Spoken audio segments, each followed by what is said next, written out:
Hello friends, poultry farm சம்மந்தமாக ஒவ்வொரு நாளும் ஒரு பதிவு போட்டுட்ருக்கேன். இதில் வந்து நீ farm construction, vaccination schedule, medication, இயற்கை வைத்தியம், இது போன்ற ஒவ்வொன்றா போட்டுட்ருக்கேன். இது போன்ற வீடியோ பிடித்திருந்தால் லைக் பண்ணுங்கள், ஷேர் பண்ணுங்கள், சப்ஸ்கிரைப் பண்ணுங்கள். வாங்க வீடியோக்குள்ள போகலாம். இன்றைக்கி நம்ம என்ன பார்க்க போகிறோம்னா, போல்ட்ரி ஃபார்மில் பயன்படுத்தும் லிவர் டானிக் புரோட்டான் பற்றி பார்க்க போகிறோம். நிறைய லிவர் டானிக் இருக்குது, அதில் ஒவ்வொரு டானிக்கே பார்க்கலாம். இன்றைக்கி பார்த்து புரோட்டானை பற்றி பார்க்கலாம். இது எப்படி ஃபங்க்ஷன் ஆகுது, என்னென்ன வேலை செய்யுது, இது எப்போல்லாம் தரணும், இதை பற்றி பார்க்கலாம். வாங்க வீடியோக்குள்ளே போகலாம்.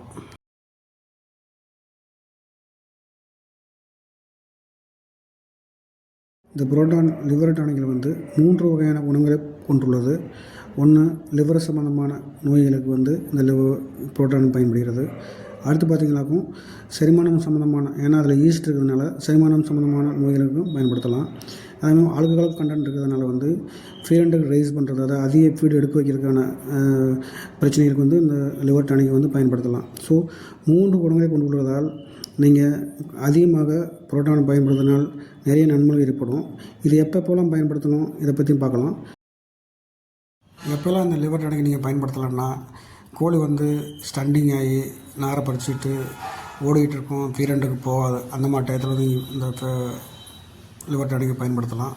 அடுத்து பார்த்திங்கனாக்கும் ஃபீடு வந்து சேஞ்ச் ஆகும் பொழுது, அதாவது பிபிஎஸ் டூ ஸ்டார்டர் சேஞ்ச் ஆகும் பொழுது அதோடய சைஸ் வேரியேஷன் ஆகிறதுனால வந்து லிவருக்கு வந்து லோடு அதிகமாகும். ஸோ அந்த டயத்தில் வந்து இந்த லிவர் டானிக்கை நீங்கள் கொடுக்கலாம். அதேமாதிரி வந்து ஸ்டார்டர் டு ஃபினிஷர் அந்த ஃபீடு மாறும்பொழுது வந்து பார்த்திங்கனாக்கும் லிவரில் லோடு அதிகமாகும். அந்த டயத்தில் வந்து நீங்கள் வந்து ஒரு 3 days வந்து இந்த லிவர் டானிக் கொடுக்கலாம்.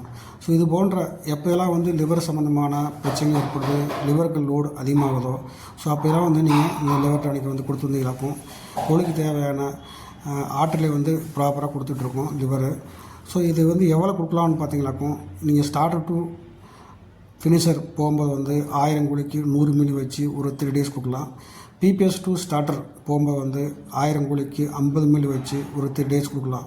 இது வந்து கம்பல்சரி நீ கொடுத்துருந்தீங்களாக்கும். ஸோ அந்த லிவரில் ஏற்படும் அதிகப்படியான அந்த லோடை வந்து குறைச்சி லிவர் ஆரோக்கியமாக வச்சு